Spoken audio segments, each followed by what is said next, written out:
subjected her to heinous acts, and brutally murdered her. The description of the entire process spanned several pages, leaving even seasoned investigators horrified. Furthermore, the diary mentioned that the entire ordeal was recorded on videocassette. Detectives immediately brought in the woman's son for questioning. While they anticipated him denying everything, his words surprised them even more. He claimed no involvement in the crime, but knew who committed it because the girl was killed in his ex-girlfriend's house.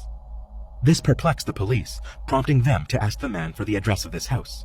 Detectives swiftly obtained a warrant and sent in a team to thoroughly examine the property. Their first step involved spraying luminol, a substance that emits a glow upon contact with even the tiniest traces of blood, even if it had been cleaned from the scene of the crime. When the forensic experts did this, they were met with genuine shock. One of them later stated that the entire house lit up like a Christmas tree.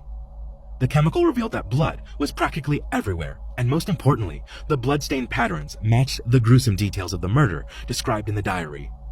Experts removed floorboards, cut out sections of wallpaper, and sent out everything to the lab. They also assembled a team for excavations on the property, hoping to find the girl's body. In addition, the police found a box in the house containing hundreds of videocassettes, prompting them to recall the diary. They knew that one of these tapes should contain footage of the victim being abused.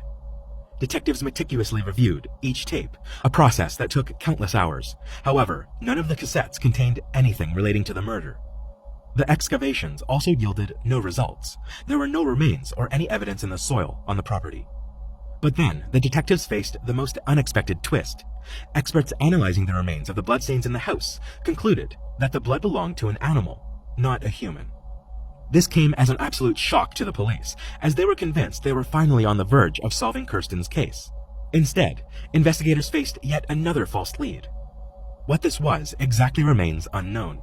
Perhaps someone decided to play a cruel joke on the police, or the diary was penned by an individual with mental health issues who saw information about the girl's abduction on the news and believed in a narrative being born in their mind. Nevertheless, detectives continued to hope that sooner or later they would uncover the truth. However, no new leads emerged, and the case once again came to a standstill. In the summer of 2015, Kirsten's case was handed over to a new detective named Daryl Miller, who decided to initiate a fresh investigation. He studied all the existing documents and records, and at some point, he noticed something peculiar. To his surprise, Miller realized that over all these years, his predecessors hadn't examined the crucial pieces of evidence: the blood on the windowsill in the victim's room, and on her underwear.